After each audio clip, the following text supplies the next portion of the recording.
42. The second principle, the unity of mankind. November the 11th. I spoke yesterday of the first principle of the teaching of Baha'u'llah, the search for truth, how it is necessary for a man to put aside all in the nature of superstition and every tradition which would blind his eyes to the existence of truth in all religions. He must not, while loving and clinging to one form of religion, permit himself to detest all others. It is essential that he search for truth in all religions, and if his seeking be in earnest, he will assuredly succeed. Now, the first discovery which we make in our search after truth will lead us to the second principle, which is the unity of mankind. All men are servants of the one God. One God reigns over all the nations of the world and has pleasure in all his children. All men are of one family.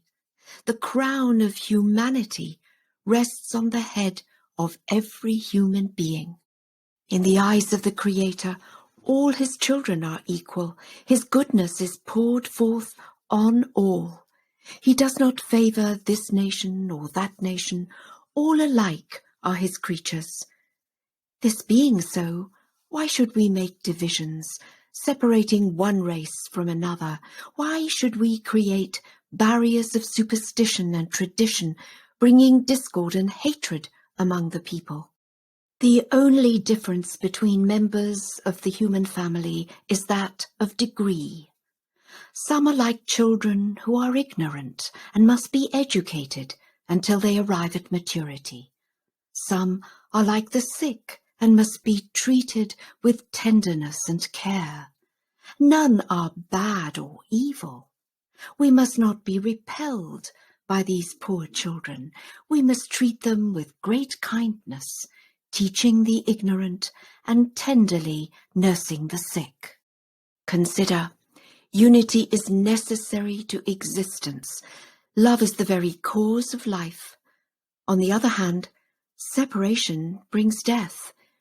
In the world of material creation, for instance, all things owe their actual life to unity. The elements which compose wood, mineral, or stone are held together by the law of attraction.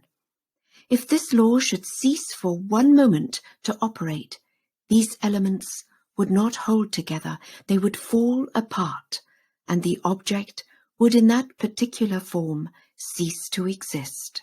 The law of attraction has brought together certain elements in the form of this beautiful flower, but when that attraction is withdrawn from this center, the flower will decompose and, as a flower, cease to exist. So it is with the great body of humanity. The wonderful law of attraction, harmony, and unity holds together this marvelous creation. As with the whole, so with the parts. Whether a flower or a human body, when the attracting principle is withdrawn from it, the flower or the man dies. It is therefore clear that attraction, harmony, unity, and love are the cause of life, whereas repulsion, discord, hatred, and separation bring death. We have seen that whatever brings division into the world of existence causes death. Likewise, in the world of the spirit does the same law operate. Therefore should every servant of the one God be obedient to the law of love, avoiding all hatred, discord, and strife. We find, when we observe nature, that the gentler animals group themselves together in flocks and herds, whereas the savage, ferocious creatures, such as the lion, the tiger, and the wolf, live in wild forests apart from civilization. 2 wolves or 2 lions may live amicably together, but 1,000 lambs may share the same fold, and a large number of deer can form one herd.